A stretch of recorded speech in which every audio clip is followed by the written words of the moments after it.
Une création au Printemps des Arts 2018, une de plus, création monégasque et française, d'un opéra d'Edison Denisov, 4 jeunes filles, un opéra en un acte et 6 tableaux, présenté en version concert pour chœur et orchestre, d'après Les 4 petites filles, une pièce écrite par Pablo Picasso entre 1947 et 1948 à Juan-les-Pins. C'est fantastique, c'est un mystère que ça a été créé à Moscou il y a 32 ans. Et donc avec le directeur du festival, Marc Monet, depuis 3 ans, on a réfléchi, on s'est dit qu'il faut trouver la circonstance heureuse pour monter cet ouvrage. Et avec la complicité de l'Opéra de Lyon, l'atelier lyrique de l'Opéra de Lyon, c'est Jean-Paul Fouchécourt qui a fait tout un travail avec ces 4 jeunes filles, vous entendez, admirables. Le chœur Musique à 13, l'ensemble orchestral contemporain. On a réuni, on a créé cette alchimie pour donner cette première des 4 jeunes filles. Peu de gens savent que Picasso écrivait aussi, il ne se contentait pas de peindre, et Denisov, lui, adorait la peinture. Exact. Denisov, il y a toute une littérature sur Denisov et la couleur, par exemple.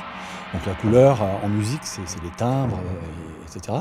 Donc il y avait une rencontre historique là, entre un peintre qui aimait la musique, on sait le lien qu'il avait avec tous les compositeurs de son époque, avec Stravinsky et d'autres, et puis un compositeur qui aimait la peinture. Ça ne pouvait que fonctionner formidablement dans cette alchimie du son et de l'image, parce que ces 4 jeunes filles, c'est une petite fantasmagorie.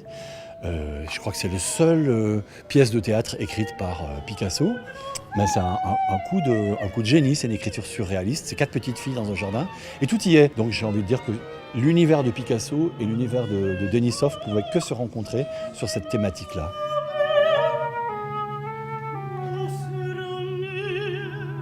Cet opéra de Denisov en création monégasque et française, Marc Monet, ça a été une vraie découverte pour le public.